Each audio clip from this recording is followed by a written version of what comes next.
warahmatullahi wabarakatuh. Waalaikumsalam warahmatullahi wabarakatuh.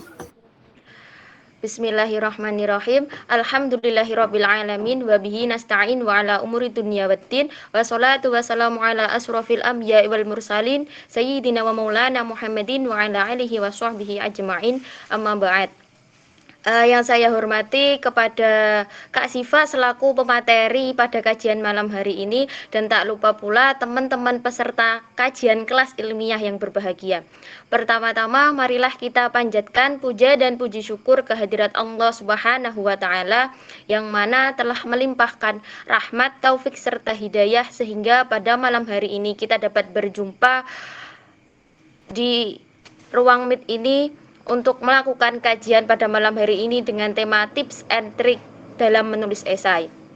Kedua kalinya, sholawat serta salam semoga tetap tercurahkan kepada junjungan kita Nabi besar Nabi Muhammad SAW, sang revolusioner sejati yang telah membawa kita dari zaman jahiliyah menuju zaman yang terang benderang, yakni ad-dinul Islam wal iman. Baik, langsung saja di sini saya Devi Ayu Lestari selaku moderator pada malam hari ini yang akan memandu jalannya diskusi pada malam hari ini. Untuk itu pada malam hari ini akan ada dua sesi teman-teman. Sesi yang pertama yaitu pemaparan materi yang akan disampaikan langsung oleh Kak Siva selaku DPO UKMF Smart serta mahasiswa berprestasi di Fakultas Keislaman ini. Yang kedua adalah sesi tanya jawab. Sebelum sesi pemaparan materi, izinkanlah saya untuk membacakan CV dari Mbak Siva. Nama Siva, tempat tanggal lahir Bangkalan 8 Juli tahun 2002. Alamat Dusun Bletong, Desa Gentek, Kecamatan Konang, Kabupaten Bangkalan. Agama Islam, kewarganegaraan Indonesia. Dengan pendidikan SDN Genteng 4, SMPN Satap Konang, SMK Al-Baisuni, dan yang terakhir adalah Universitas Trunojoyo Madura yang tengah ditempuh sekarang. Dengan pengalaman magang berada di instansi digital printing dan teknisi komputer tahun 2018, dan yang terbaru ini magang di tempat KSPP BMT NU Jatim cabang 10. Dengan pengalaman organisasi yang telah dilalui Mbak Siva sebagai manajer Departemen Sri Kandi HMP ES UTM, staf Departemen Penelitian dan Pengembangan UKMF Smart UTM, Sekretaris dan Koordinator Sri Kandi Fosei Komsat Madura, dan masih banyak lagi. Dengan prestasi yang telah diraih oleh Mbak Siva ini sangat luar biasa sekali, yaitu juara 1 LKTIN IAIN Madura tahun 2021, top terbaik ke-8 Lomba Esai Universitas Islam Tulungagung 2021, juara 1 LKTIN Universitas Islam Lamongan 2022, dan masih banyak. Dengan kontak person bisa dihubungi melalui WA ya teman-teman dengan nomor 0877 8415 9815. Berikut tadi merupakan kurikulum vitae dari Mbak Siva. Untuk selanjutnya adalah sesi pemaparan materi yang akan langsung disampaikan oleh Mbak Siva. Waktu dan tempat kepada Mbak Siva kami persilahkan. Monggo Mbak. Baik, terima kasih Bu Moderator ya atas waktunya. Assalamualaikum warahmatullahi wabarakatuh. Waalaikumsalam warahmatullahi wabarakatuh. Sebelumnya apa kabar nih teman-teman UKMF Smart? Semoga selalu sehat ya teman-teman meskipun di kondisi yang sangat tidak mendukung ya karena harus online seperti ini. Oke teman-teman, di sini saya moderator tadi akan tapi tadi sangat berlebihan ya moderator. Prestasi saya di sini masih sangat sedikit, jadi masih harus mengumpulkan prestasi yang lebih banyak lagi. Nanti bisa juga bersama teman-teman di sini. Oke, alhamdulillah saya sangat bersyukur dan sangat berterima kasih kepada teman-teman UKMF Smart yang telah mengundang saya untuk men-sharingkan sedikit ilmu yang saya miliki. Mungkin nanti kita tidak hanya berdiskusi secara satu arah, tapi nanti kita bisa berdiskusi dengan teman-teman juga seperti itu. Mungkin bisa minta tolong share screen, boleh? Oke. Oke, Mbak. Siap. Sebelumnya izin kan takut jaringannya nggak stabil ya teman-teman. Mungkin nanti di akhir bisa on cam. Oke, baik Mbak Siva.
Bagaimana teman-teman? Masih ada kendala?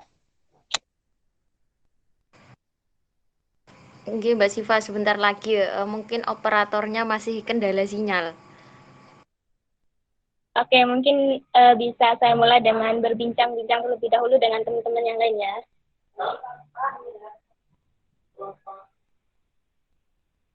Oke, teman-teman di sini yang pernah menulis esai siapa? Ada yang pernah menulis esai? Atau sudah mahir nih? Siapa nih bisa on audio atau speak up gitu ya? Monggo teman-teman siapa yang pernah tulis esai? Masih belajar, Kak. Masih belajar. Kayaknya di sini sudah pada tahu nih, pada familiar, apalagi ada Kak Winanda juga di sini. Kak Hana Fauzia, ini sudah sangat mahir teman-teman. Siti Ikmatul juga, dan teman-teman yang lain mungkin sudah sangat familiar terkait esai ya teman-teman. Mungkin nanti kita hanya sharing-sharing saja mengenai apa itu esai untuk menggali pemahaman teman-teman dan saya juga seperti itu. Ada Iqbal juga yang sering juara nih. Mana nih Iqbal, bisa on audio dong? Kayaknya sudah sering nih menulis esai. Ya Kak, sebelumnya selamat malam Mbak Siva. Terima kasih atas waktunya, nggih. Telah berkenan untuk memberikan ilmunya, sharing-sharing terkait kepenulisan esai. Oke, insya Allah ya. Bagaimana nih kabarnya Adik Iqbal, Wakil Ketua Umum ya sekarang, bukan lagi anggota bahasa. Iya Kak, iya. Alhamdulillah Kak, baik. Dan moga-moga teman-teman juga semuanya baik ya, biar Oke, bisa amin. dengan baik. Oke, saya ingin bertanya, boleh Adik Iqbal? Monggo Kak, monggo. Boleh ya. Menurut Adik Iqbal, esai itu apa sih? Gitu. Esai ilmiah itu apa sih? Oke. Berhubung belum mahir Kak ya. Jadi saya jawab sepemahaman saya saja. Kalau menurut saya itu esai itu Oke, monggo. esai itu suatu tulisan yang mana itu berasal dari gagasan kita yang mengandung sebuah referensi sebagai legalitas lah dari sebuah gagasan yang kita ungkapkan. Yang mana gagasan tersebut kita bangun, kita tulis guna menyelesaikan suatu masalah. Ya kurang lebih seperti itu Mbak Syifa. Mohon maaf kalau salah. Karena salahnya iya, tapi saya menangkap tidak ada yang salah kok. Argumen itu pasti benar. Jadi menurut The ICFAK itu esai merupakan suatu karya tulis yang menawarkan sebuah solusi gitu ya. Nah, solusi tersebut dengan adanya esai yang kita tulis nantinya bisa terlegalitas gitu dari pandangan The ICFAK. Nah, mungkin dari teman-teman yang lain nih, ada yang ingin menyampaikan apa sih esai seperti itu? Monggo teman-teman, mungkin ada yang lain masa kalah sama The ICFAK. Ayo Dek. Mungkin dari Kak Winanda nih yang biasa menulis karya esai begitu ya. Kak Winanda, apakah masih hadir di Meet atau cuma akunnya saja nih? Hadir Kak. Oh, hadir ya. Kak Winanda bisa mungkin bisa menyampaikan apa sih itu esai? Bisa biar nanti bisa bisa berbagi ke teman-teman yang lain juga seperti itu. Oke Kak, yang saya tahu Kak seperti ini Kak, bahwa esai itu merupakan suatu gagasan, memang suatu ide lah, bisa disebut suatu ide, namun ada suatu permasalahan di dalamnya, juga kita juga mencari solusinya Kak. Mungkin itu secara secara istilah Kak untuk pengertian esai. Oke, emang secara dasar emang begitu ya teman-teman yang biasa kita ketahui. Jadi biasanya dalam karya tulis esai terdapat permasalahan, terdapat solusi seperti itu. Nah, terima kasih banyak nih kepada The ICFAK dan juga Kak Winanda yang sudah memberikan argumennya apa sih itu esai seperti itu. Nah, mungkin dari yang lain nih, ya dari yang cewek masih belum ada, mungkin mau menyampaikan argumennya juga. Sembari menunggu dari teman-teman panitia atau pengurus untuk minta bantu di-sharingkan. Bagaimana dari teman-teman yang lain? Atau saya tunjuk lagi nih, dari Ikmatul yang biasa menulis esai. Siti Ikmatul ada? Dari Siti Ikmatul, apakah hadir atau cuma akunnya aja ya? Atau masih sibuk mungkin?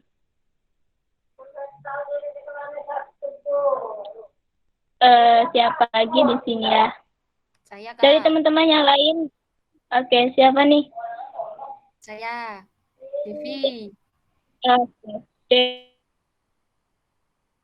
Bu moderator ya. Iya, menurut saya ya Kak, sebenarnya esai itu kita cari masalah sebenarnya. Kita cari masalah, terus kita nyelesain masalah itu sendiri. Menurut saya sih gitu. Sebagai saya ini kan masih awam ya Kak dalam esai. Jadi menurut saya, sepengetahuan saya yang saya dapat dari kakak-kakak itu, esai itu kita cari masalah. Nah, seterusnya kita cari problem solving dari masalah tersebut. Mungkin seperti itu Mbak Syifa. Oke. Benar-benar.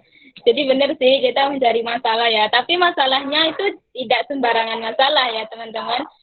Bukan berarti masalah kita nanti dibuatkan esai. Sebenarnya tidak apa-apa sih. Tapi kalau buat event itu biasanya sudah tergariskan seperti itu ya. Masalah yang harus kita angkat itu apa dan solusi yang kita tawarkan itu apa seperti itu. Benar sekali sih Devi ini. Jadi kita dalam esai itu membahas sebuah permasalahan. Lagi-lagi kita kok dibahas, harusnya masalah itu dihindari kan begitu. Tapi masalahnya kalau di esai itu masalahnya harus dikasih solusi, tidak dan solusinya itu harus bersifat ilmiah gitu ya. Tidak sembarangan solusi yang kita tawarkan itu bisa ditulis seperti itu teman-teman. Jadi masalahnya kita tulis, datanya juga harus ada. Tidak hanya masalah saja dan tidak hanya solusi saja seperti itu. Mungkin nanti kita bisa diskusikan hal tersebut selanjutnya nanti ketika nanti setelah ini mungkin teman-teman. Kita tunggu dari teman-teman pengurus ini belum bisa share. Kenapa? Gimana teman-teman? Atau yang lain bisa bantu share-sharekan mungkin? Sudah Mbak, ini saya coba share screen nggih. Enggak ada Desi.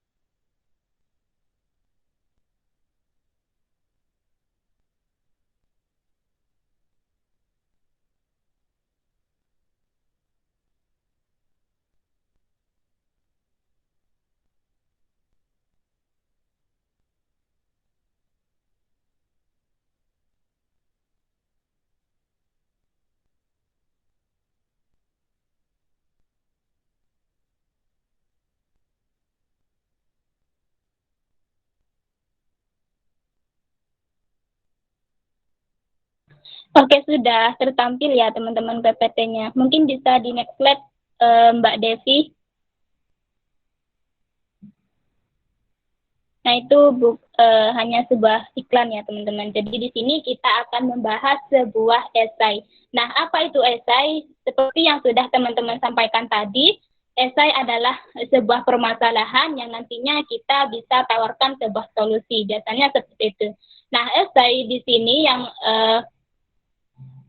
pengertian dari esai itu sendiri merupakan jenis karangan ilmiah yang memuat suatu permasalahan dalam sudut pandang penulis.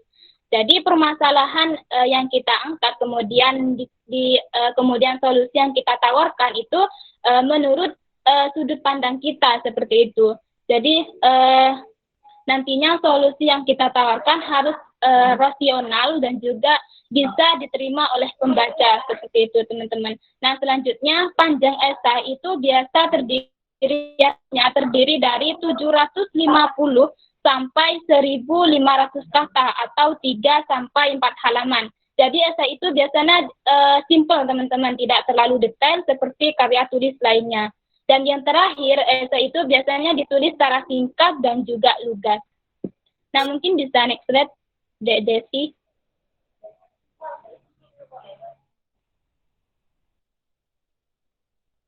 Oke, setelah kita tahu apa itu esai, mungkin kita juga harus mengetahui apa sih tujuan kita menulis esai seperti itu. Devi mungkin, ini. Tujuan yang pertama yaitu meyakinkan pembaca. Jadi seperti yang Devi sampaikan tadi, kita memuat sebuah solusi, permasalahan dan juga solusi. Nah, solusi dan permasalahan dan juga solusi tersebut tidak semena-mena kita tulis teman-teman, akan tetapi kita harus menulisnya dengan sebuah data-data maupun argumen atau fakta aktual sehingga nantinya bisa meyakinkan pembaca seperti itu. Kemudian yang kedua, menerima pendapat penulis. Jadi usahakan esai yang kita baca itu bisa diterima oleh pembaca. Kalau tidak, misalkan esai kita tidak ada data yang aktual atau data orisinal, mungkin itu sangat sulit untuk diterima oleh pembaca seperti itu teman-teman. Nah yang terakhir itu memberikan informasi mengenai topik yang dibicarakan.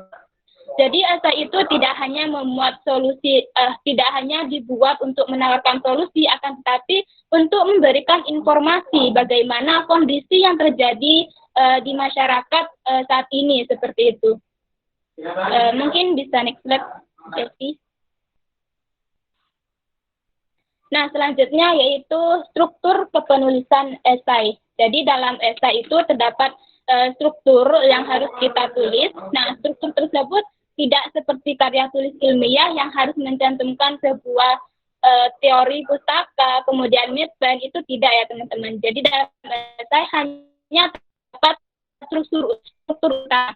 Yang pertama yaitu pendahuluan, di mana pendahuluan ini biasanya pemaparan awal, yakni latar belakang kenapa teman-teman mengangkat permasalahan tersebut, kemudian gambaran solusi yang teman-teman tawarkan. Nah, selanjutnya yaitu pembahasan. Nah, biasanya pembahasan ini memuat sebuah gagasan yang teman-teman tawarkan. Bisa terdiri dari implementasinya bagaimana, kemudian prediksi keberhasilannya bagaimana, kemudian manfaat untuk masyarakat itu bagaimana. Nah, itu nanti bisa teman-teman cantumkan di bagian pembahasan seperti itu. Nah, bagian selanjutnya yaitu bagian penutup, di mana pada bagian penutup ini merupakan bagian akhir dari karya esai seperti itu. Mungkin nanti saya akan tampilkan atau contoh dari esainya, sehingga nanti teman-teman bisa lebih paham bagaimana struktural dalam sebuah karya esai seperti itu ya teman-teman. Mungkin bisa next. Oke, selanjutnya di sini bagaimana sih cara menulis pendahuluan seperti itu. Nah, yang pertama pendahuluan biasanya itu ditulis dari umum ke khusus. Nah, contohnya gini, sekarang kan masanya COVID gitu ya, COVID-19. Nah, teman-teman mau mengangkat permasalahan COVID nih dan mau memberikan solusinya. Nah, pertama teman-teman harus mengumpulkan atau mencari data-data secara umumnya terlebih dahulu. Jika teman-teman mau bahas di Madura, maka teman-teman harus bahas secara nasional terlebih dahulu. Jadi harus bahas data-data senasional begitu teman-teman. Nah, selanjutnya baru kita masuk ke daerah yang teman-teman akan yang menjadi objek dari pembahasan teman-teman seperti itu.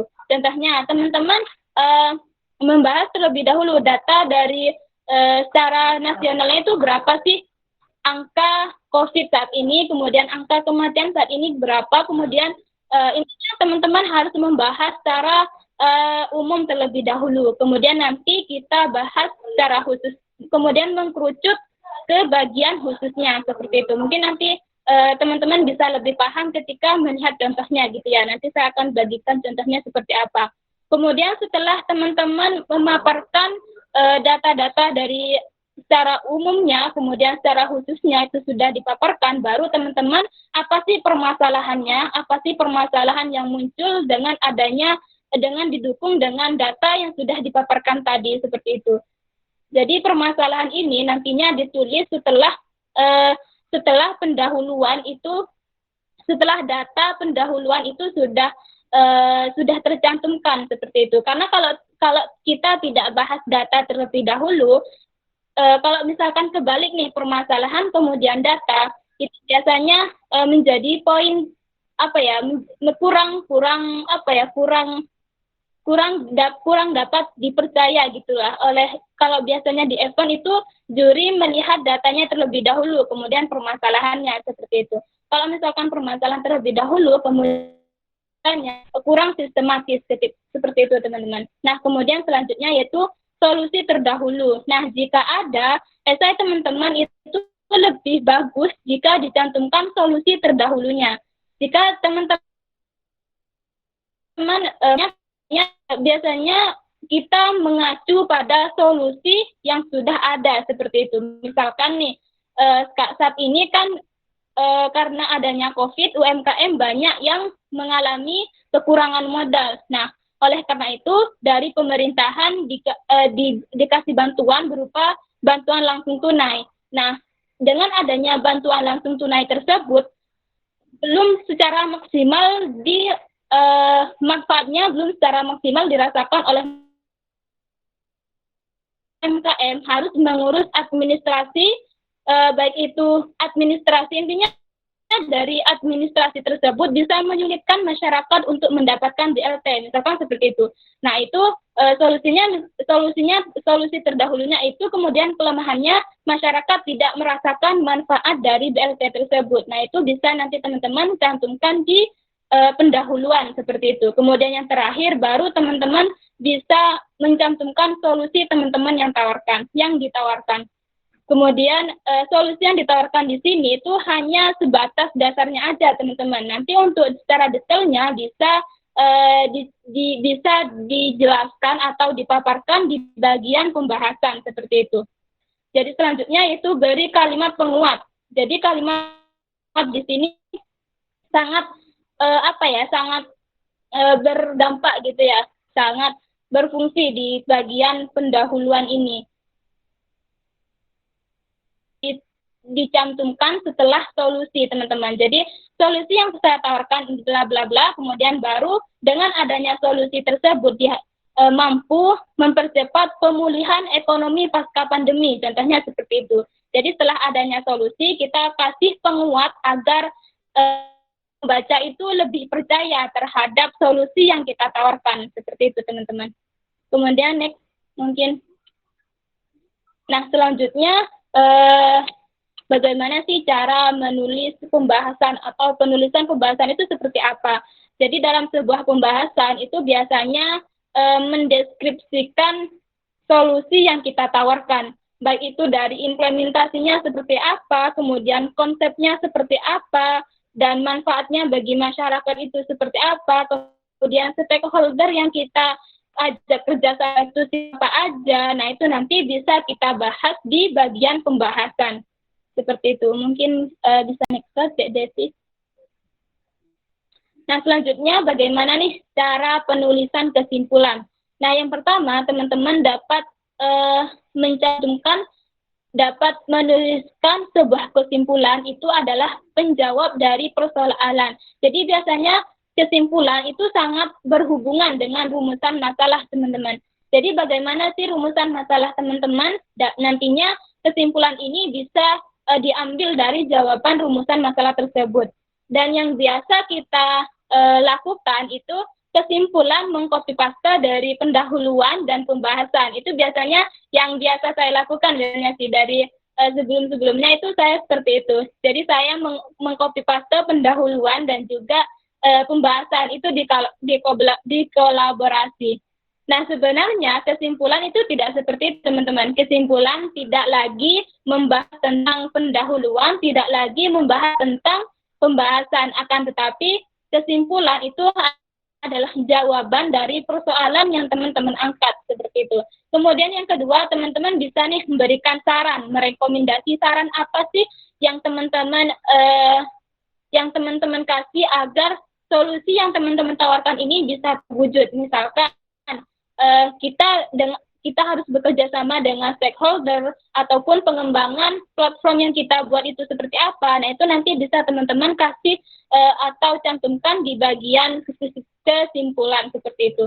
Kemudian yang terakhir, kesimpulan bisa juga merupakan usulan atau gagasan atau saran untuk memperjelas maksud kita dalam menulis esai. Jadi kesimpulan itu kesimpulan menjadi sebuah bab untuk memperjelas maksud atau gagasan yang kita buat seperti itu teman-teman. Oke, mungkin next slide, Desi. Nah, selanjutnya bagaimana sih tips menggali ide esai ilmiah? Jadi bagaimana sih kita mencari ide atau teman-teman yang mau ikut event gitu ya, tapi masih bingung cari idenya di mana? Jadi di sini ada tipsnya teman-teman. Ada 6 tips ya kalau yang di sini saya cantumkan. Yang pertama, teman-teman harus membaca. Jadi membaca ini tidak hanya membaca buku ya teman-teman. Teman-teman yang tidak suka membaca buku jangan khawatir karena membaca di sini tidak harus membaca buku. Karena jujur saya sendiri juga malas ya membaca buku kecuali kalau emang harus ada data yang harus kita cari di jurnal maupun di buku, baru itu harus kita benar-benar membaca buku gitu ya. Jadi membaca di sini tidak harus membaca buku, akan tetapi kita bisa membaca fenomena yang terjadi saat ini. Baik itu fenomena sekitar maupun fenomena yang terjadi, intinya fenomena yang terjadi di masyarakat sekarang itu apa sih gitu. Jadi teman-teman bisa membaca nih. Nah selanjutnya mengamati. Setelah kita membaca kondisi saat ini itu apa, kemudian permasalahan yang terjadi saat ini itu apa, teman-teman bisa mengamati nih bagaimana solusi yang harus teman-teman tawarkan seperti itu. Kemudian melihat potensi. Nah fungsinya, kenapa kita harus melihat potensi? Fungsinya di sini teman-teman bisa memunculkan sebuah ide solusi. Jadi misalkan nih permasalahan sekarang UMKM atau pelaku UMKM masih sangat kesusahan atau kesulitan dalam mempromosikan produk. Nah apa sih potensi saat ini? Potensi saat ini kita berada di era milenial teman-teman, di mana masyarakat kebanyakan sudah menggunakan teknologi atau mengoperasikan teknologi, sehingga teman-teman bisa memanfaatkan teknologi tersebut sebagai wadah promosi para pelaku UMKM, sehingga teman-teman bisa nih membuat platform ataupun edukasi teknologi, intinya seperti itu. Jadi teman-teman harus melihat potensi apa yang terjadi, yang sudah ada saat ini, sehingga bisa kita angkat untuk dijadikan sebuah solusi seperti itu. Kemudian setelah kita melihat potensi, bagaimana imajinasinya itu apa seperti itu. Jadi setelah melihat potensi, kita harus berimajinasi bagaimana potensi tersebut bisa kita angkat menjadi solusi seperti itu. Nah, selanjutnya kita adakan diskusi. Nah, fungsinya apa sih kita kok harus berdiskusi gitu ya? Nah, dalam diskusi itu biasanya terdapat banyak sekali usulan-usulan maupun usulan-usulan baru dari teman-teman yang kita ajak diskusi. Jadi sangat disarankan teman-teman yang sudah punya ide itu bisa dikonsultasikan kepada temannya ataupun bisa didiskusikan kepada temannya, sehingga nantinya teman-temannya itu bisa memberikan usulan kepada kita gitu teman-teman, bisa memberikan usulan, kritik atau saran, sehingga solusi yang kita punya itu bisa lebih kuat seperti itu. Nah, setelah itu kita melakukan pengembangan. Jadi bisa kita bandingkan nih hasil dari diskusi itu apa, kemudian solusi yang kita punya itu apa. Kita bisa nih kolaborasikan untuk dikembangkan sehingga nantinya bisa terlahir sebuah solusi yang bisa diimplementasikan oleh seperti itu. Nah, selanjutnya tips mencari ide maupun judul esai. Bagaimana sih menentukan judul esai seperti itu? Nah, untuk menentukan judul ide atau judul esai itu teman-teman harus tahu terlebih dahulu topik yang sedang hot saat ini. Makanya tadi teman-teman diharapkan atau disarankan untuk membaca terlebih dahulu. Sehingga nantinya teman-teman tahu apa sih permasalahan yang terjadi saat ini seperti itu.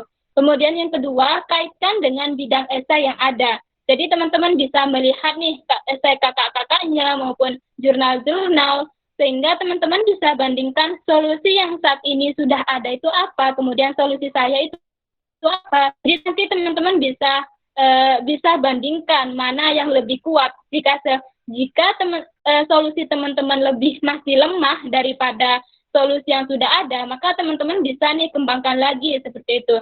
Dan sebaliknya, jika solusi teman-teman sudah lebih kuat daripada solusi yang sudah ada, maka teman-teman bisa langsung eksekusi untuk membuat sebuah karya seperti itu. Nah, selanjutnya teman-teman bisa nentuin tema dan juga subtema. Nah, biasanya dalam lomba-lomba itu kan sudah ada ya teman-teman, sudah digariskan temanya apa, kemudian subtemanya apa. Dan saya sarankan teman-teman untuk mengambil sebuah subtema itu harus sesuai dengan basic kita. Jangan sampai basic kita syariah, tapi teman-teman subtemanya mengambil kesehatan. Itu biasanya kurang maksimal teman-teman. Jadi teman-teman harus memilih tema dan subtema sesuai dengan basic kita. Sehingga teman-teman lebih mudah nih dalam menyusun esai seperti itu. Karena dalam sebuah esai, dalam sebuah event misalnya, itu kan ada presentasinya ya teman-teman. Jadi nanti dalam itu di sesi itu ditanyakan konsepnya kita itu seperti apa. Nah, kalau sudah sesuai dengan basic kita, itu biasanya lebih paham, lebih mudah cara jawabnya seperti itu. Nah, selanjutnya judul harus mengunggah rasa ingin tahu. Jadi judul itu jangan hanya biasa-biasa aja teman-teman. Teman-teman bisa nih konsultasikan terlebih dahulu ke kakak-kakaknya yang sudah mahir esai, judul yang sudah teman-teman buat itu seperti ini misalkan. Nah, itu bisa nih teman-teman konsultasikan. Karena judul itu biasanya sangat berpengaruh kepada penolakan esai yang teman-teman pengen diikutkan ke sebuah event. Jadi judul yang menarik itu biasanya sangat untuk lolos 10 besar seperti itu. Dari judul tersebut nanti teman-teman bisa lolos 10 besar dan teman-teman bisa maksimalkan dalam presentasinya gitu. Kalau misalkan judulnya saja sudah biasa-biasa aja, biasanya juri itu agak enggan gitu untuk membaca isinya.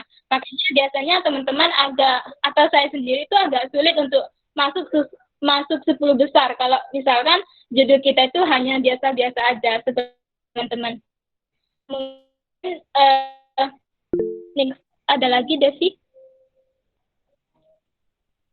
Oke, sudah selesai ya materinya. Nah, mungkin nanti akan saya tampilkan contoh-contoh esai yang sudah pernah saya buat sedikit. Ini dokumentasi ya, bukan maksud ria ya teman-teman. Mungkin ini jadi motif. Teman-teman bisa nih konsultasikan terlebih dahulu ke kakak-kakaknya yang sudah mahir esai, judul yang sudah teman-teman buat itu seperti ini. Jadi judul itu biasanya sangat berpengaruh kepada penolakan esai yang teman-teman pengen diikutkan ke sebuah event. Jadi atau berkeinginan untuk mencapai juara-juara gitu ya. Nah, ini masih sedikit teman-teman yang sudah saya capai, yakni ini ada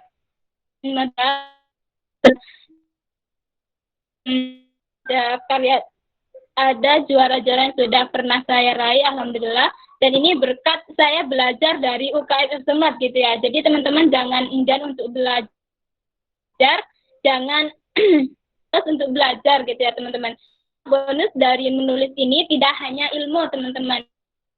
Bonus dari menulis ini tidak hanya ilmu, teman-teman bisa mendapatkan bonus-bonus lainnya gitu teman-teman. Nah mungkin saya share screen mungkin ya Dek Devi untuk menampilkan contoh-contoh karya esai sebelum nanti kita lanjut ke sesi diskusi. Mungkin Mbak Syifa, monggo kami persilahkan. Oke, sebentar saya cari. Oke, ini sudah ada.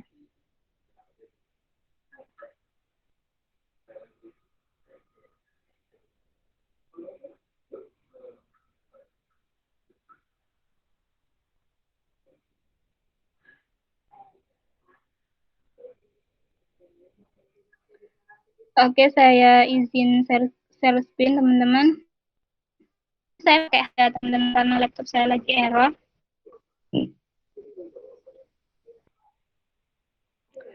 Jadi ini yang pernah saya buat, yakni judulnya tadi halaldigital.com, strategi pengembangan UMKM halal melalui Community Development Education berbasis website dengan metode quadruple helix dan PLA guna mempercepat pemulihan ekonomi pasca pandemi. Jadi dalam sebuah judul itu teman-teman harus mencantumkan seperti yang sudah saya jelaskan tadi ya teman-teman. Sekali teman-teman harus mengaitkan dengan topik permasalahan yang terjadi. Makanya di sini saya cantumkan guna mempercepat pemulihan ekonomi pasca pandemi. Karena yang terjadi saat ini, karena permasalahan yang saya angkat itu ekonomi itu sangat terganggu dengan adanya pandemi begitu. Makanya saya di sini cantumkan guna mempercepat pemulihan ekonomi pasca pandemi. Kemudian di sini juga terdapat UMKM halal. Kenapa di sini UMKM halal? Karena subtema yang saya angkat itu UMKM syariah. Maka tidak mungkin dong saya membahas UMKM secara umum gitu ya. Maka harus sesuai teman-teman dengan subtema yang kita angkat begitu. Kemudian halaldigital.com. Kenapa di sini halaldigital.com? Jadi ceritanya di sini saya membuat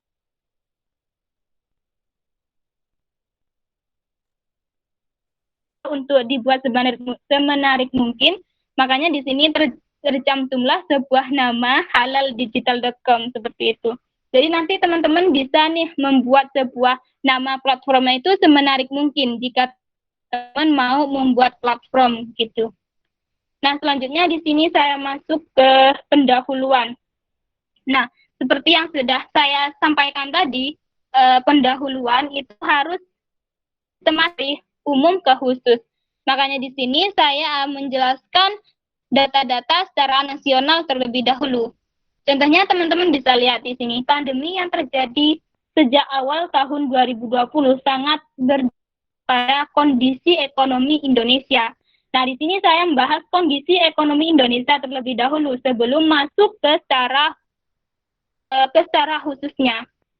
Jadi secara khususnya, secara umumnya kita kan membahas ekonomi Indonesia dan masuk lagi ke secara apa sih yang saat ini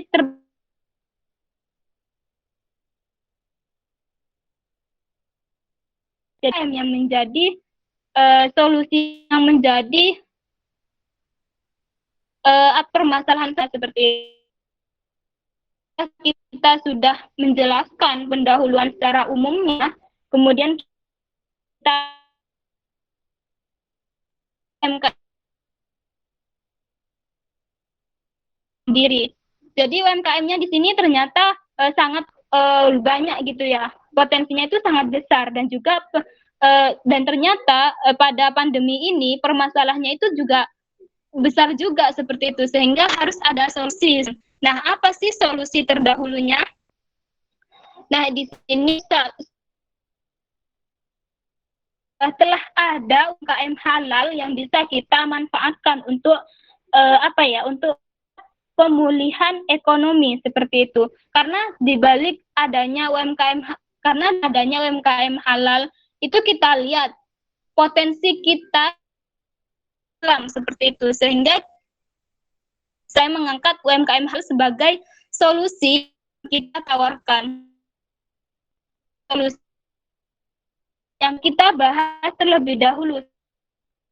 Kemudian kelemahan. Jadi di sini bisa teman baca nih solusi terdahulunya ya. Apa kemudian kelemahan solusi yang sudah saya tawarkan itu terdapat pada ini teman-teman.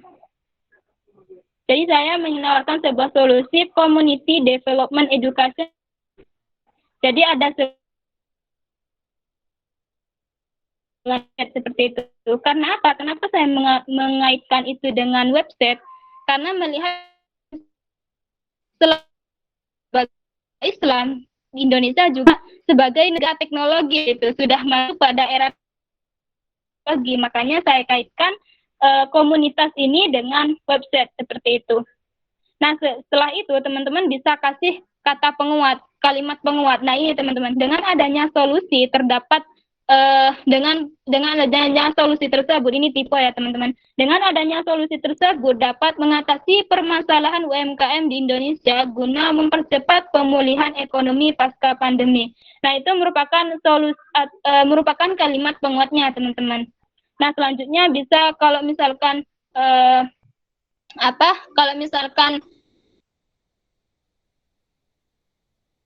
katanya itu esainya itu lembar esainya itu banyak sampai 10 lembar, maka teman-teman bisa nih mencantumkan rumusan masalahnya. Akan tetapi jika panduannya itu esainya hanya terdiri dari 3 sampai 7 halaman, maka teman-teman tidak usah lagi, saya sarankan tidak usah mencantumkan rumusan masalah, maka langsung ke pembahasan seperti itu, agar nanti di pembahasan teman-teman bisa secara detail menjelaskan seperti itu. Nah, ini merupakan pembahasannya teman-teman. Jadi teman-teman di sini membahas konsepnya seperti apa. Kalau di esai yang sudah saya buat, ini pertama saya membahas strategi pengembangan UMKM-nya itu bagaimana terlebih dahulu seperti itu. Karena kan UMKM-nya mengalami mengalami perlemahan saat pandemi. Maka bagaimana sih strategi pengembangannya seperti itu? Maka kita tawarkan strateginya terlebih dahulu. Kemudian desain model pengembangnya itu seperti apa? Jadi desain atau implementasinya itu seperti apa? Nah, itu bisa teman-teman cantumkan juga di pembahasan seperti itu. Kemudian selanjutnya konsep websitenya itu seperti apa? Karena di sini saya menggabungkan antara website, antara komunitas dengan website, maka di sini saya mencantumkan juga nih konsep websitenya itu seperti apa, seperti itu. Jadi kalau di sini kita membahas model pengembangan melalui komunitasnya itu seperti apa, itu kita cantumkan di sini, maka selanjutnya baru membahas websitenya itu seperti apa. Jadi nanti bisa sinkron teman-teman. Nah, saya membahas pada konsep websitenya itu kita juga bahas stakeholder yang kita ajak kerjasama itu siapa aja, itu teman-teman juga harus harus cantumkan seperti itu. Nah, selanjutnya baru penutup. Nah, penutup di sini tidak perlu banyak-banyak teman-teman, apalagi ketentuannya itu hanya 3 sampai 7 halaman, biar teman-teman tidak tidak terlalu banyak kalimat yang tidak terlalu banyak halaman yang dihabiskan hanya untuk penutup saja. Itu teman-teman bisa nih buat secara singkat seperti yang sudah saya tampilkan ini. Nah, selanjutnya baru daftar pustaka seperti itu. Nah, begitu teman-teman. Mungkin nanti teman-teman yang ingin minta file esai saya, bisa teman-teman minta ke panitia gitu ya. Bisa CP panitia. Oke, mungkin itu saja dari saya teman-teman. Mungkin nanti bisa kita lanjut ke diskusi ya. Mungkin saya kembalikan dulu ke Dek Devi.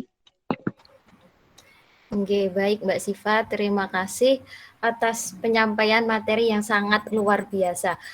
Baik, untuk selanjutnya adalah sesi tanya jawab. Di sini untuk sesi pertama kita buka 3 penanya dulu. Baik untuk teman-teman yang ingin bertanya berkaitan tentang trik and tips untuk menulis esai, langsung saja bisa mengaktifkan fitur raise hand.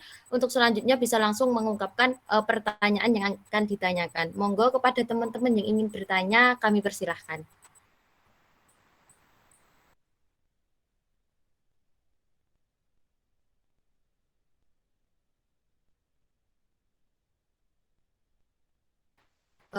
Sembari menunggu teman-teman yang ingin bertanya, Mbak Siva, saya izin bertanya. Oh, nggih, monggo, Dek. Dek Devi ya. Oke, izin bertanya Mbak berkaitan tentang pemilihan judul. Nah, tadi kan sudah dijelaskan bahwa judul itu adalah suatu komponen yang penting. Nah, seberapa penting sih Mbak untuk judul itu? Setahu saya kan pasti yang dinilai itu pasti pembahasan. Tapi mengapa kok banyak kakak-kakak dan pemateri-pemateri lain itu lebih mementingkan judul daripada pembahasan? Mungkin bisa lebih dijelaskan Mbak, bagi yang awam-awam seperti saya ini masih sedikit rancu Mbak, seperti itu. Oke, langsung dijawab apa bagaimana nih? Mungkin Mbak monggo langsung dijawab saja. Langsung dijawab dulu mungkin ya. Nanti bisa mengalir mungkin ke teman-teman yang lain.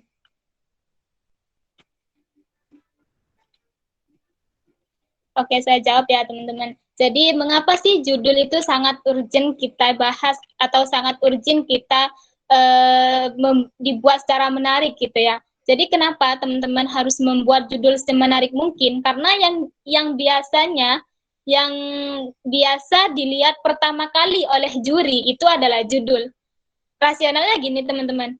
Teman-teman kalau mau buat skripsi, itu apa yang diajukan pertama kali?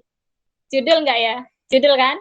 Jadi teman-teman, mengapa judul itu sangat urgent kita buat semenarik mungkin? Karena untuk menarik perhatian pembaca seperti itu. Biasanya juri itu melihat judulnya seperti yang sudah saya sampaikan tadi ya. Juri itu biasanya melihat judulnya itu menarik apa enggak nih untuk dibahas. Judulnya itu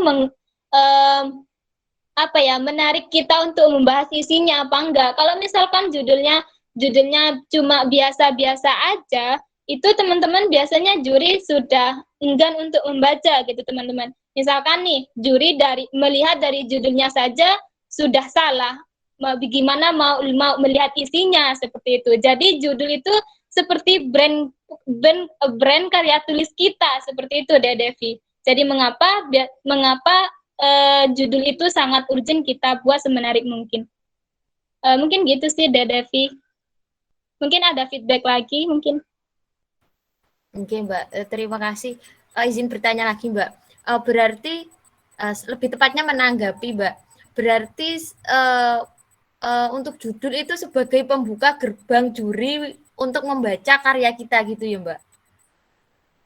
Nah benar sekali.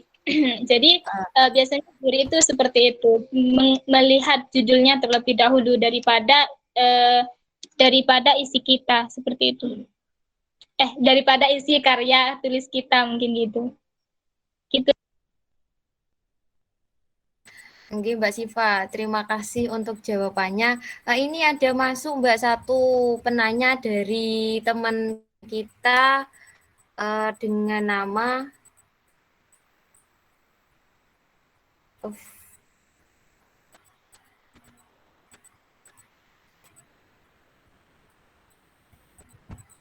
Nah, mungkin bisa langsung disampaikan melalui voice, monggo. Baik Kak, terima kasih atas waktunya. Ini Kak, bedanya karya ilmiah sama karya tulis itu apa Kak?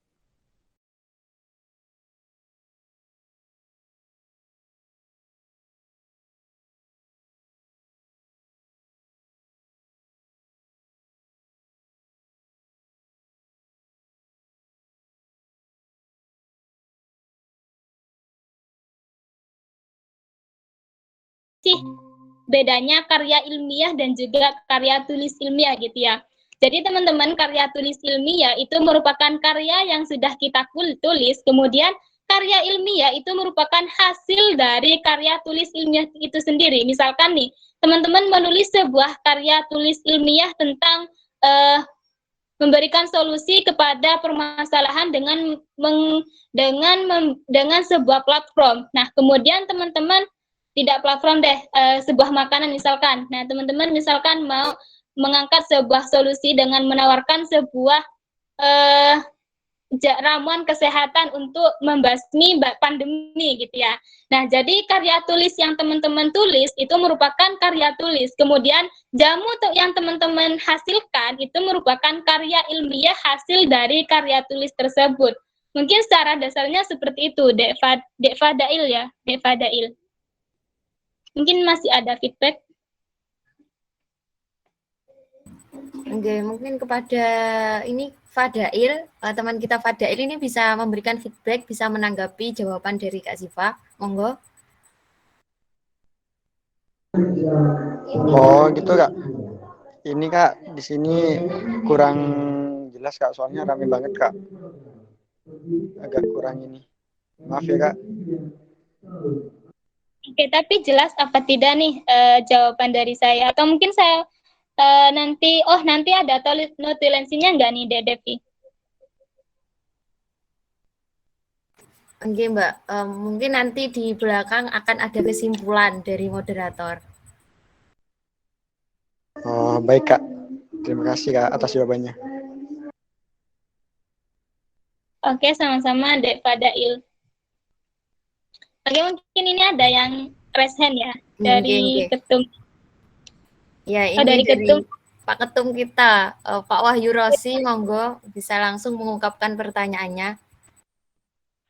Ya, baik. Sebelumnya terima kasih kepada Mbak Siva untuk sebagai pemateri pada malam hari ini. Saya ucapkan terima kasih banyak Kak Siva. Saya izin bertanya Kak Siva terkait tentang esai.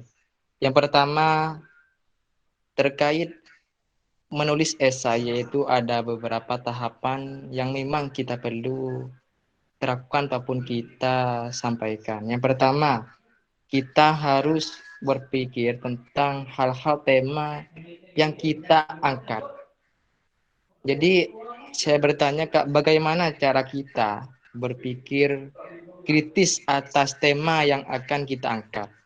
Yang kedua, cara kita menentukan tema yang memang diperlombakan pada saat itu Kak. Cara menyinkronkan tema yang kita terapkan sama yang tema yang di-eventkan seperti itu Kak. Dan yang ketiga ini Kak, ada 3 pertanyaan. Yang ketiga, bagaimana kita memaksimalkan hasil karya kita agar juri yang akan menilai itu bisa tertarik dan bisa diterima yang kita tulis seperti itu Kak. Terima kasih Kak.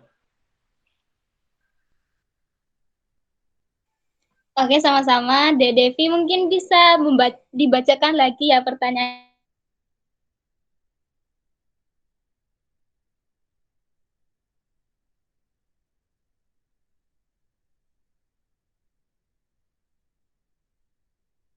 Saya juga tidak menangkap untuk pertanyaan yang kedua dan ketiga.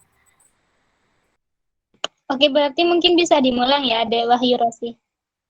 Mungkin bisa. Jadi gini Kak, dalam suatu buat esai ada beberapa tahapan. Yang pertama memang kita mencari ide ataupun gagasan yang memang yang kita akan tulis seperti itu.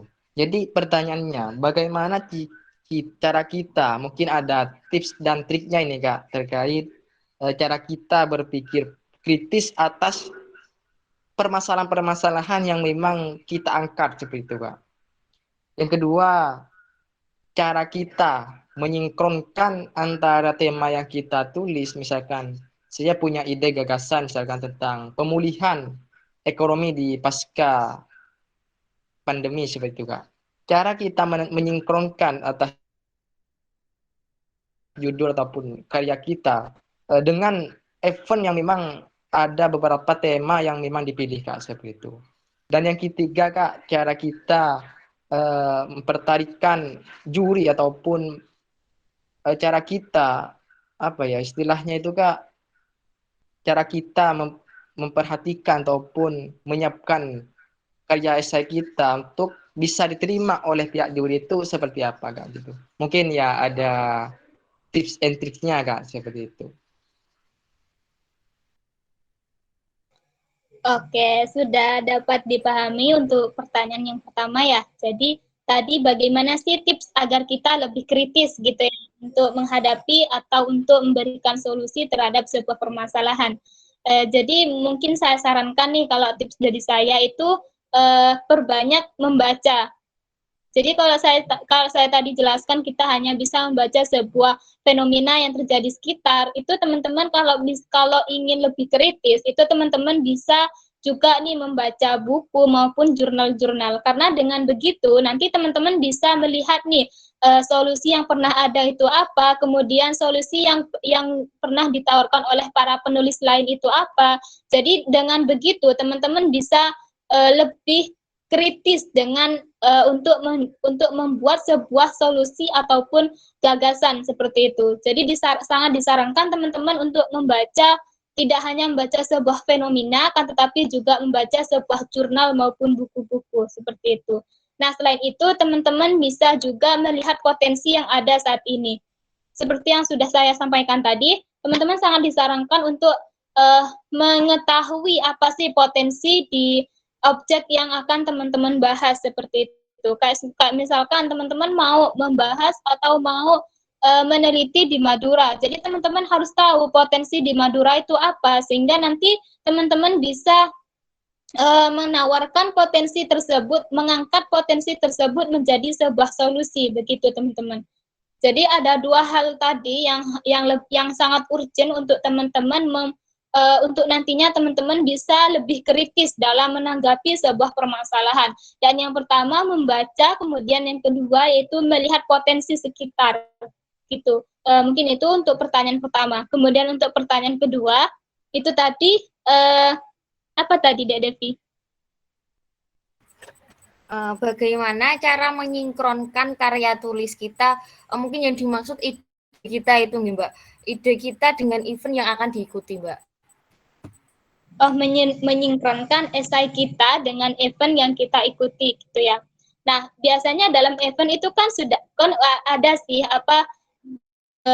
subtema-subtemanya. Biasanya kan ada teknologi, ada industri halal, ada ekonomi. Nah, kalau misalkan esai yang teman-teman bahas tentang pemulihan ekonomi, kemudian di event atau di flyer-nya itu tercantum sebuah teknologi, itu teman-teman hanya cuma bisa menambahkan teknologi dalam esainya seperti itu. Kan itu sudah masuk sudah sinkron ke tema ke esai yang kita punya dengan tema yang sudah diangkat oleh panitia gitu. Jadi teman-teman harus melihat subtemanya.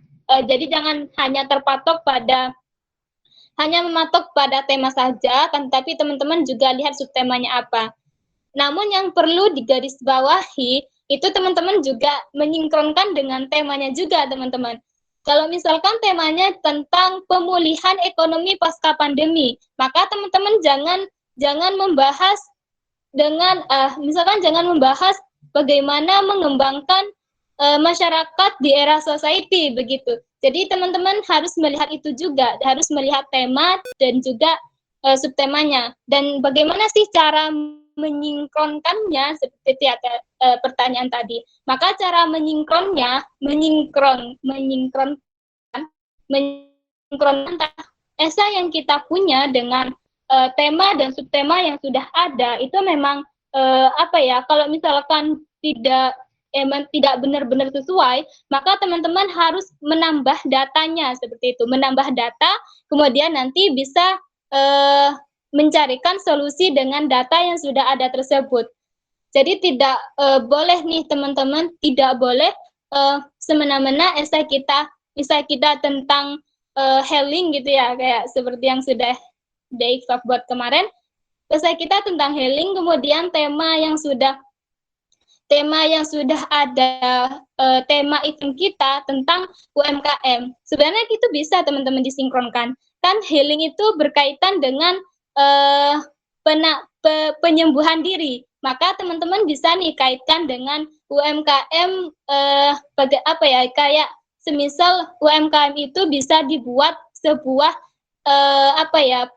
bukan pariwisata, intinya kayak hiburan begitu. Jadi UMKM-nya didesain seperti hiburan, kemudian nanti bisa nih kaitkan dengan healing gitu kan. Nah, itu bisa teman-teman. Jadi pinter-pinternya imajinasinya teman-teman bagaimana bisa menyinkronkan antara esai kita dengan tema lomba begitu. Karena jujur dari saya sendiri itu biasanya juga begitu teman-teman.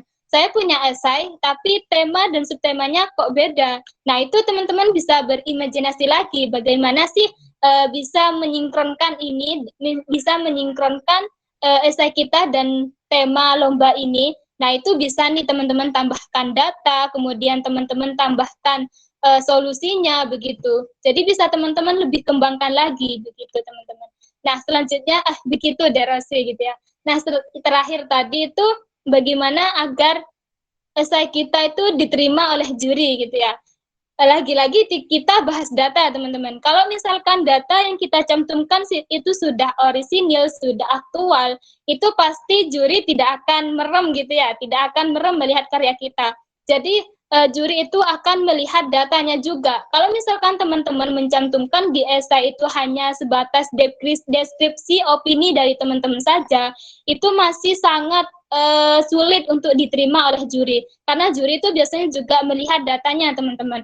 Kemudian data tadi disinkronkan nih dengan solusi yang teman-teman tawarkan. Solusi yang teman-teman tawarkan ini sudah ada apa belum? Solusi yang teman-teman tawarkan ini bisa diimplementasikan apa tidak begitu. Kalau misalkan solusi yang teman-teman tawarkan itu masih baru, masih belum ada penulis yang menawarkan, itu pasti juri akan menjadi poin plus juga bagi teman-teman. Dan juga poin plusnya itu bisa diimplementasikan apa enggak, bisa diterima masyarakat apa enggak, itu juga menjadi poin plus bagi teman-teman.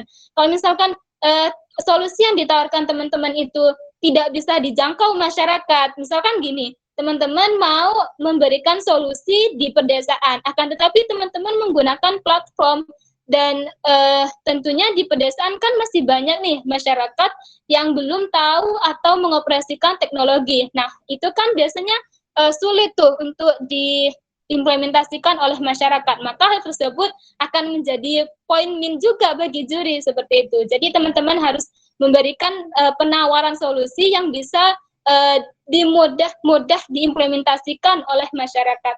Mungkin seperti itu untuk pertanyaan yang terakhir tadi, Dek Rosi. Mungkin udah ya, mungkin ada feedback dari Dek Rosi sendiri. Saya kembalikan ke moderator terlebih dahulu. Oke, baik. Terima kasih Mbak Siva atas jawaban yang sangat luar biasa. Mungkin dari penanya, Pak Wahyu Rosi, mungkin ada tanggapan, monggo kami persilahkan.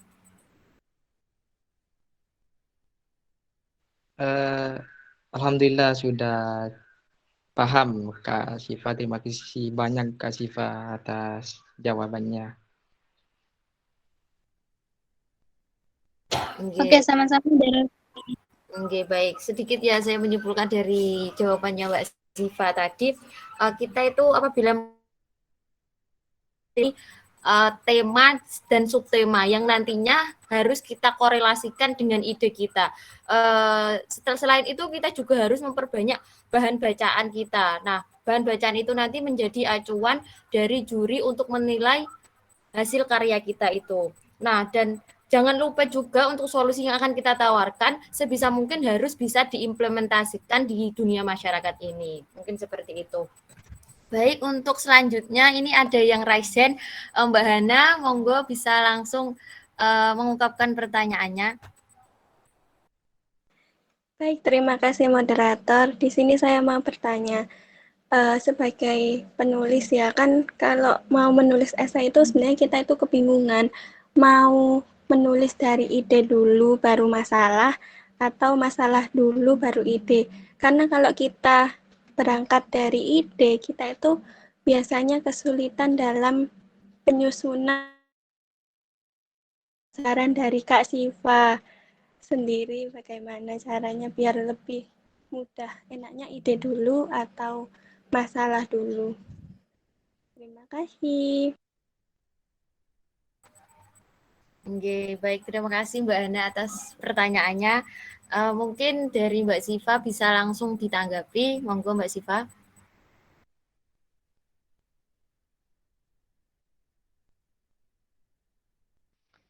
Mohon maaf, Dek Sulis, apakah Dek Sulis, Dek Devi, apakah suara saya terdengar ya? Mungkin Mbak terdengar jelas. Jelas ya. Oke, mungkin bisa minta tolong diulang pertanyaannya Mbak Hana. Tadi di sini agak putus-putus soalnya. Moderator mungkin bisa mengulangnya ya.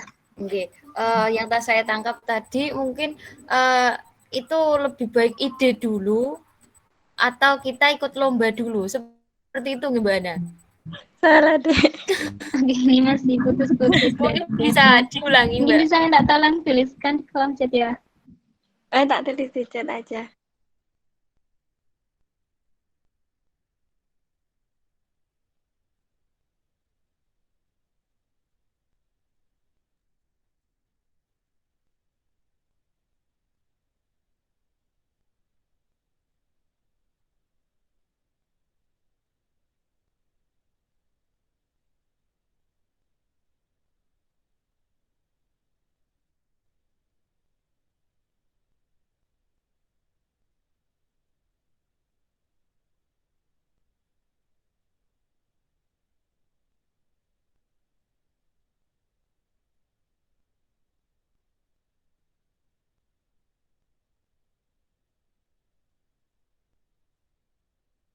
Baik, sembari menunggu Mbak Hana untuk mengetik. Nah, ini sudah. Ini Mbak pertanyaannya, lebih baik kita menulis esai dari ide dulu baru permasalahan atau masalah dulu baru ide? Monggo Mbak Siva bisa langsung ditanggapi.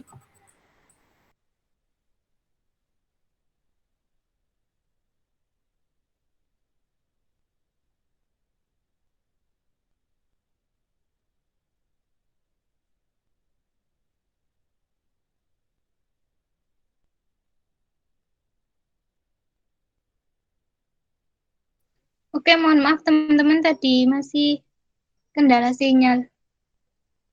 Bagaimana Devi? Oke, baik saya bacakan nih Mbak. Pertanyaannya dari Mbak Hana itu lebih baik kita menulis esai dari ide dulu baru permasalahan atau masalah dulu baru ide Mbak? Mungkin bisa langsung ditanggapi Mbak Siva.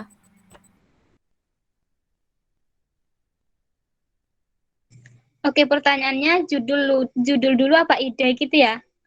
Mohon maaf ini benar-benar putus-putus suaranya. Lebih baik kita menulis esai dari ide dulu baru permasalahan atau masalah dulu baru ide. Oke, pertanyaannya lebih baik menulis ide dulu baru permasalahan atau permasalahan baru ide gitu ya. Oke, terima kasih Devi sudah dituliskan di kolom chat. Jadi saya akan jawab ya, Mbak Hana. Mbak Hana sebenarnya sudah bisa menulis esai gitu ya. Jadi kalau saran saya itu teman-teman mengetahui masalahannya terlebih dahulu, baru menentukan baru menentukan idenya gitu. Kalau misalkan teman-teman sudah ada ide, tapi kok datanya tidak ada, itu biasanya sulit juga teman-teman. Jadi kalau misalkan kita sudah ada permasalahan, datanya sudah ada, itu kita lebih gampang menyusun idenya seperti itu. Karena biasanya kalau lomba event ide gagasan itu ada lombanya tersendiri teman-teman, ada event tersendiri untuk membuat sebuah ide tertulis gitu. Kalau misalkan esai itu disarankan, kalau dari saya pribadi ya disarankan mengetahui permasalahan, kemudian memiliki data, kemudian baru kita bisa menyusun idenya seperti itu. Kalau dari saya itu begitu Mbak Hana. Mungkin dari Mbak Hana ada cara lain begitu, mungkin boleh Mbak Hana gitu. Tapi kalau secara standarnya itu begitu.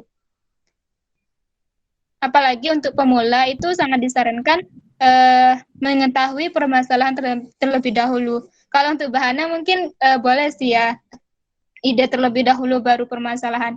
Karena di sini kan kita berkarya ya, jadi kita tidak dibatasi, entah itu mau kita menentukan idenya dulu, entah kita mau menentukan permasalahannya dulu. Akan tetapi kalau yang saya biasa lakukan atau yang biasa saya realisasikan dalam membuat esai, itu saya dari permasalahannya dulu, begitu.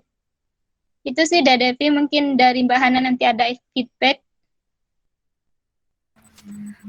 Nggih, baik Mbak Siva, terima kasih. Jadi Mbak Siva itu biasanya Mbak Hana lebih baik menyarankan kita untuk mencari permasalahan terlebih dahulu.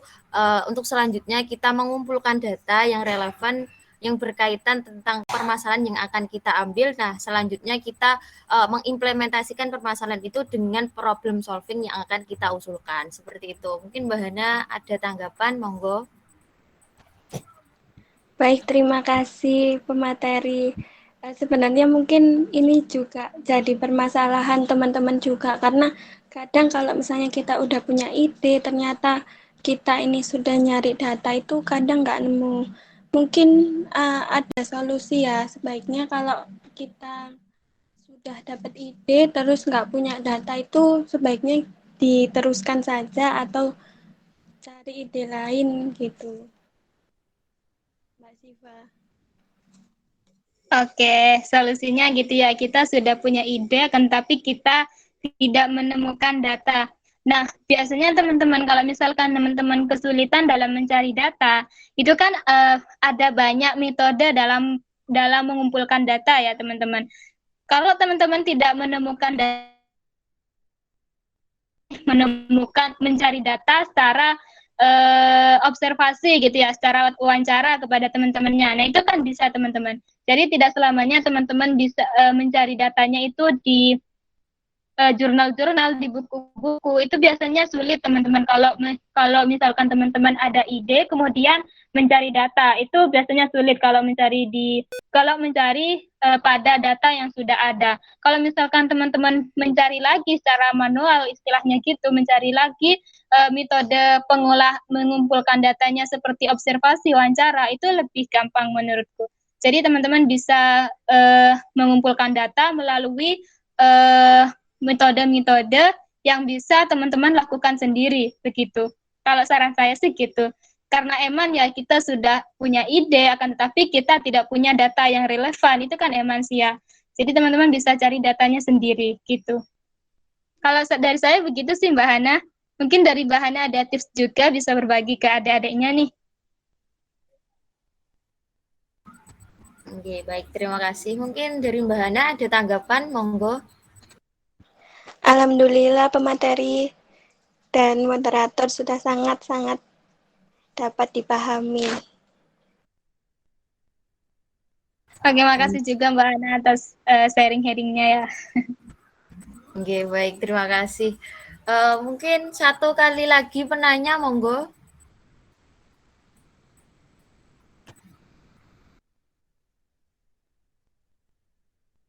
Monggo nih teman-teman yang ingin bertanya, mumpung masih di forum gitu ya. Oke, mumpung pemateri kita masih siap sedia untuk menjawab. Kapan lagi kita diskusi dengan mahasiswa berprestasi? Dari Siti Aziza, izin bertanya, apakah saat membuat esai solusi yang ditawarkan atau diusulkan sebelum telah ada tanpa sepengetahuan kita? Lantas bagaimana jika demikian? Apakah mengurangi nilai dari suatu karya? Terima kasih. Mungkin dari Mbak Siva bisa langsung ditanggapi, Mbak, monggo. Oke, terima kasih pertanyaannya dari Siti Aziza, sangat luar biasa juga ya. Jadi apabila saat membuat esai, solusi yang kita tawarkan ternyata sudah ada nih. Lalu bagaimana? Apakah mengurangi penilaian karya kita gitu ya? Jadi makanya tadi fungsinya membaca itu apa teman-teman? Agar kita tahu solusi yang kita tawarkan sudah ada nih apa belum, kemudian solusi yang lebih yang lebih dibutuhkan masyarakat saat ini itu apa. Makanya tadi disarankan untuk membaca. Nah, kemudian kalau misalkan sudah terlanjur seperti itu mungkin juri itu akan menilai kelemahan dari gagasan kita. Gagasan kita lebih kuat apa enggak sih dengan solusi yang kita dengan solusi terdahulu kita lebih kuat apa enggak sih? Jadi biasanya dinilai dari situ oleh juri. Nah, kuatnya permasalahan, tolak ukur kuatnya solusi yang kita tawarkan itu biasanya solusi kita itu terbaru, teman-teman, terbaru dan bisa dengan mudah diimplementasikan oleh masyarakat. Selain itu juga solusi teman-teman sinkron dengan data-data yang sudah ada begitu. Jadi kalau misalkan data atau solusi yang sudah kita tawarkan itu lebih kuat daripada solusi yang sudah ada, itu biasanya masih menjadi poin plus. Jadi teman-teman masih aman. Akan tetapi kalau misalkan solusi yang teman-teman tawarkan itu lebih lemah daripada solusi yang sudah ada, nah itu yang bahaya teman-teman. Teman-teman bisa jadi itu menjadi poin minnya menjadi poin minnya dari juri. Makanya membaca itu sangat disarankan untuk seorang penulis begitu. Itu sih Devi, mungkin dari Siti Azizah ada feedback mungkin. Oke, baik. Terima kasih Mbak Siva. Jadi gini ya Mbak Siti Azizah, maka dari itu pentingnya kita membaca. Baik itu tadi yang ditekankan dari Mbak Siva, kita harus banyak-banyak membaca. Dengan membaca kita akan tahu dan memperoleh data apakah solusi yang akan kita usulkan sudah ada atau belum. Mungkin seperti itu. Nah, mungkin dari Mbak Siti Azizah ada tanggapan atau sanggahan atau mungkin pertanyaan lagi, monggo kami persilahkan. Baik Mbak Siva, terima kasih atas jawabannya. Oke, sama-sama dari Siti Azizah. Mungkin nanti kalau misalkan ada lagi yang ingin ditanyakan bisa chat saya langsung, nggak apa-apa, boleh. Oke, Mbak.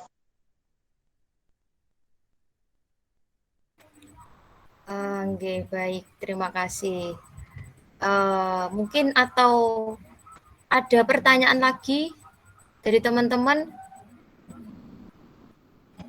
Atau mungkin sudah cukup?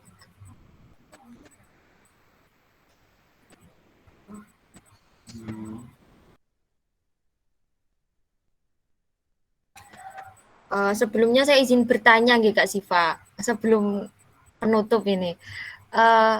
Biasanya itu untuk mengikuti lomba, saya pernah dengar itu pentingnya kita mencari peluang. Jadi peluang kita untuk menang itu menjadi lebih banyak. Nah mungkin dari Mbak Siva ada tips untuk kita dari pemula untuk mencari peluang itu Mbak, agar kemungkinan lolos 10 besar itu menjadi besar. Jadi tips untuk mendapatkan peluang itu bagaimana Mbak? Oke, terima kasih Devi atas pertanyaannya. Sebenarnya ini yang saya alami pas saya pertama kali ikut lomba ya. Dulu pertama kali saya ikut lomba itu saya tidak melihat univ yang ngadain, tidak melihat subtemanya dan temanya apa, kemudian tidak melihat peluang besarnya itu seperti apa. Jadi tolak ukur keberhasilan saya mengikuti lomba esai itu adalah mensubmit karya esai. Itu sudah menjadi juara bagi saya. Itu pertama kali saya ikut lomba. Nah, akan tetapi ketika saya sudah beberapa kali ikut lomba dan itu sulit sekali untuk lolos gitu ya. Nah, makanya saya berpikir ini kenapa ya kok sulit sekali untuk lolos. Kenapa saya melihat cutting saya itu sudah kok mudah gitu ya, kok mudah lolos 10 besar, kemudian kok mudah dapat juara gitu. Makanya saya berpikir itu bukan saya hanya tidak berpikir ya, saya juga ikut sebuah pelatihan. Itu ternyata ada tipsnya teman-teman. Nah, tipsnya itu teman-teman harus melihat kalau bagi pemula kan sih univnya terlebih dahulu. Biasanya teman-teman kalau yang ngadain univ ternama itu biasanya yang ikut juga dari univ sama juga. Kayak misalkan kita mau ikut UGM. Jadi tidak mungkin yang ikut itu univ kecil gitu ya. Mesti itu yang ikut UB, UNER, kemudian UI itu pasti teman-teman. Jadi kalau misalkan teman-teman mau mau memiliki peluang besar untuk lolos, itu disarankan teman-teman melihat univnya terlebih dahulu.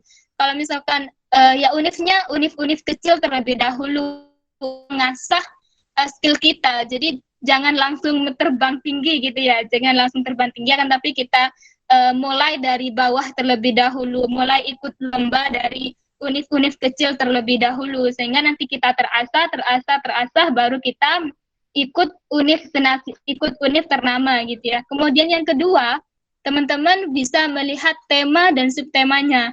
Kalau misalkan temanya, kalau kita kan emang basicnya syariah ya.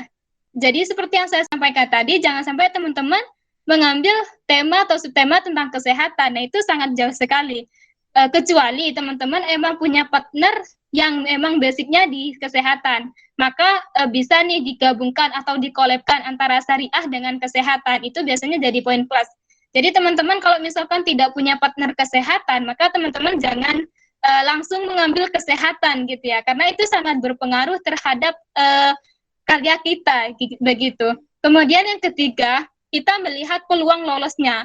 Kalau misalkan yang lolos itu cuma diambil 5 besar, cuma diambil 3 besar, untuk pemula menurutku jangan diikuti gitu ya, saran sih ya. Jangan langsung diikuti. Jadi kita harus pilih. Misal kalau biasanya itu ada ada event yang lolosnya sampai 10 besar, sampai 15 besar, itu masih mending. Nah, itu bisa teman-teman ikuti, karena dengan begitu teman-teman lolos 10 besar, lolos 15 besar, itu menjadi penyemangat baru gitu ya, menjadi penyemangat teman-teman untuk menulis lagi seperti itu. Kalau misalkan teman-teman gagal 10 besar, itu teman-teman masih ada peluang buat presentasi. Kalau misalkan teman-teman tidak masuk atau tidak lolos 10 besar, itu kan kayak karya kita itu sudah, oh ini kok sudah tidak lolos gitu ya, karena biasanya semangatnya itu makin down gitu. Kalau misalkan lolos 10 besar, itu masih ada alasan untuk semangat karena harus presentasi gitu teman-teman. Makanya teman-teman bisa mengambil lomba-lomba yang ada peluang lolos 10 besar, itu minimal sih ya. Kalau 5 besar itu biasanya masih agak kalau 5 besar itu biasanya masih agak sulit untuk kita lolos seperti itu. Jadi ambil peluang yang ada lolos 10 besar atau 15 besar gitu. Itu sih 3 tipsnya. Mungkin itu dulu deh Devi. Mungkin nanti dari teman-teman ada feedback bisa disampaikan. Oke, baik Mbak. Terima kasih atas jawabannya. Karena bagi orang awam itu menurut saya selagi subtemanya nyambung dengan ide, pasti langsung diikuti Mbak, tanpa melihat peluang yang akan kita dapat nantinya, mungkin seperti itu. Nah, mungkin untuk selanjutnya, bagi teman-teman juga, tadi ada tips dari Mbak Siva, kita harus melihat univnya terlebih dahulu, karena itu nanti yang akan mempengaruhi peluang kita lolos atau tidak. Dan juga perlu diingat untuk lolosnya itu perlu pertimbangan juga, bisa 10 atau 15 besar, mungkin seperti itu. Mungkin karena sudah larut gitu teman-teman, kita cukupkan untuk sesi tanya jawab pada malam hari ini. Alhamdulillah sesi tanya jawab pada malam hari ini sudah selesai. Terima kasih kepada peserta kelas ilmiah pada malam hari ini atas pertanyaan yang sangat interaktif. Dan tak lupa juga saya mengucapkan terima kasih kepada Mbak Siva selaku pemateri atas jawaban yang sangat luar biasa juga, dan semoga dari teman-teman juga bisa menangkap dan selanjutnya bisa diimplementasikan dengan baik.